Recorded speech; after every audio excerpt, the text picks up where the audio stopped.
ये एक SBI PO जो 4 साल पहले ज्वाइन किया था, जिनकी सैलरी तब थी almost 8 lakh per annum CTC के स्टार्ट करके 4 साल में वो 15 लाख तक पहुंच गया है, ऑलमोस्ट डबल। सब कुछ मिला के एसबीआई पीओ डिप्टी मैनेजर की सैलरी एक रूरल पोस्टिंग पे 15 लाख के ऊपर की सीटीसी है इनकी।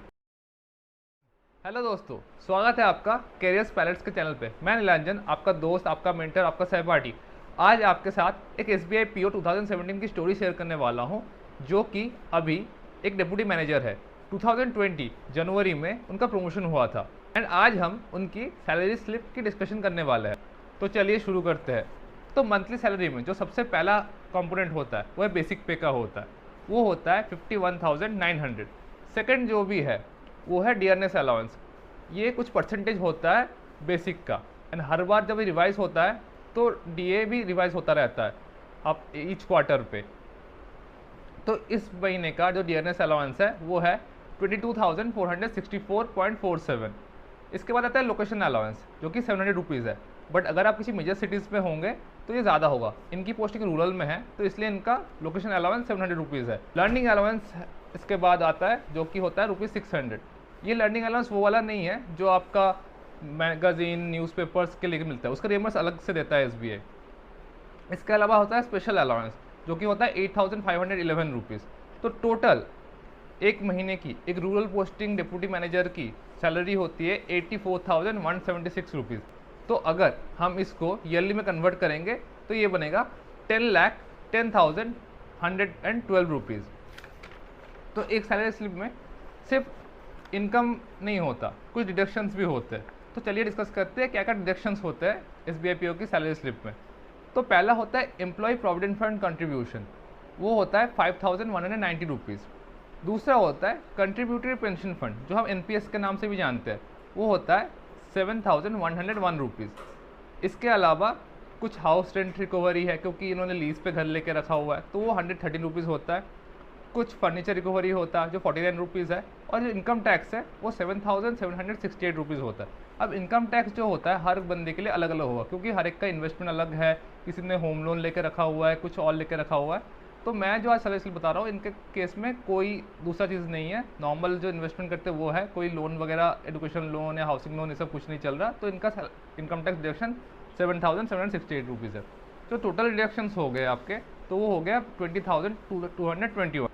तो ये तो हो गया डिडक्शंस। पर आपको लगेगा कि यार इतना सारा पैसा, लाइक 80,000 का 20,000 डिडक्शन ही ऑलमोस्ट 25%, क्योंकि आप प्रिपेयर तो कर ही रहे हो तो परसेंटेज आपको सोचते ही दिमाग में आ जाता होगा कि इतना परसेंट हो गया। बट ये चीज़ आपका एग्जैक्टली डिडक्ट नहीं हो रहा, सिर्फ इनकम टैक्स और छोटा मोटा रिकवरी छोड़ के बाकी पूरा आपका रिटायरमेंट फंड के लिए एक्यूमुलेट हो रहा है। रिटायरमेंट फंड के लिए कितना एक्यूमुलेट होता है वो मैं आपको अभी बताता हूँ। तो बैंक आपसे जितना काटती है बैंक खुद भी उतना देती है या उससे ज़्यादा ही देती है। तो फॉर एग्जाम्पल आपका जैसे एम्प्लॉय प्रोविडेंट फंड कंट्रीब्यूशन था वो 5,190 रुपीज़ था, वो तो आपसे काट रही है और बैंक इसमें खुद 5,190 रुपीज़ देती है। अब आते हैं आपका कंट्रीब्यूशन पेंशन फंड जो कि एनपीएस है, तो उसमें आपकी डिडक्शन होती है 7,101 रुपीज़, बट इसमें बैंक अपनी तरफ से 10,380 रुपीज़ जमा करता है हर महीने। तो अगर आप ये चीज़ देखें तो टोटल आपके रिटायरमेंट फंड के लिए आपसे एंड बैंक दोनों मिला के 28,543 रुपीज़ जमा होता है। और ये मैं आपको दावे के साथ कह सकता हूँ जिन लोगों की लाख रुपए की भी सैलरी आती है ना इन हैंड, वो भी 30,000 अपने रिटायरमेंट के लिए जमा नहीं कर पाते। तो ये आपको बाय डिफ़ॉल्ट मिल रहा है। आपका आज तो सिक्योर है ही, आपका फ्यूचर भी सिक्योर हो रहा है बिना आपका कुछ एफर्ट किए, in the sense of investment. तो इसके बाद आ जाते हैं, ये तो हो गया जो सैलरी स्लिप वाला हिसाब है। इसके बाद आते हैं मंथली पर्क्स में जो एसबीआई में बहुत ज़्यादा है। मतलब आरबीआई के बाद अगर कोई बैंक इतना पर्क्स देता है तो एसबीआई है।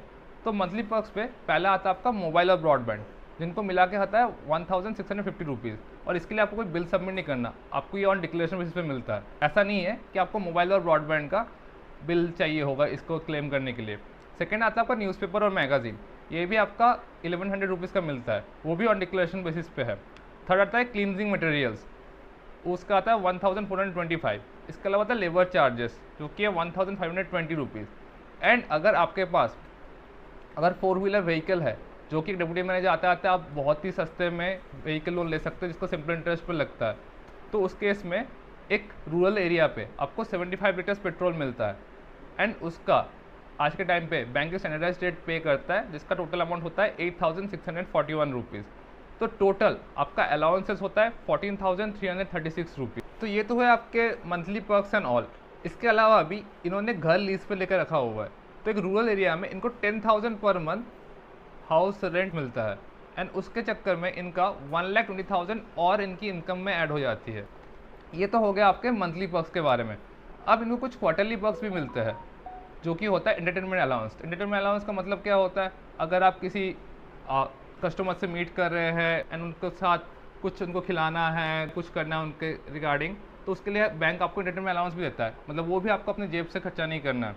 तो उसके लिए हर क्वार्टर आपको मिलता है 5,190 रुपीज़, जो कि सालाना बनता है 20,760 रुपीज़। तो ये हो गया आपका क्वार्टरली पर्क्स। अब आते हैं कुछ ईयरली पर्क्स पे, जो आपको हर साल के बेसिस पे मिलता है। आपको SBI हर साल पेस्ट कंट्रोल के लिए 1,100 रुपीज़ देता है, ये भी आपका ऑन डिक्लेरेशन बेसिस पे ही है।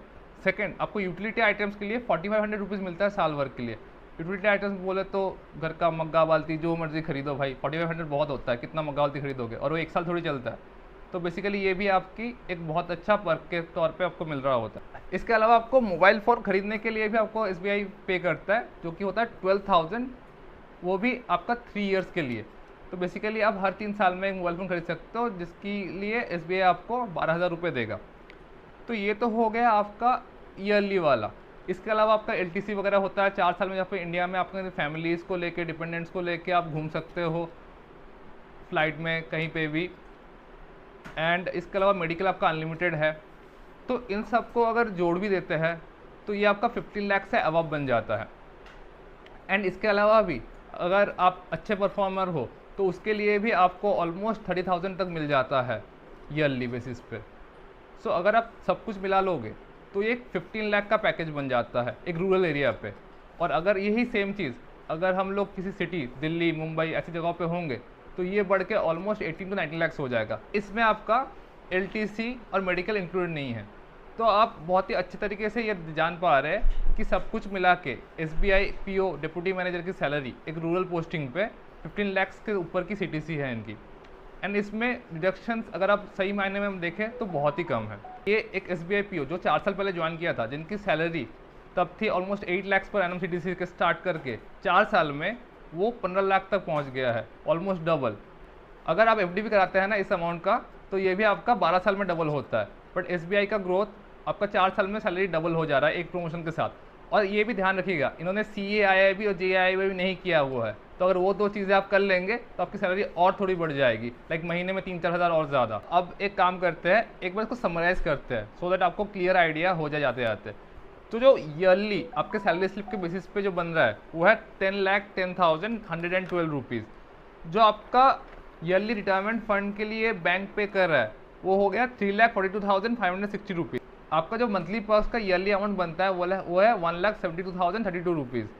इसके अलावा जो आपका क्वार्टरली पर्क्स है उसका ईयरली बनता है 20,760 रुपीज़।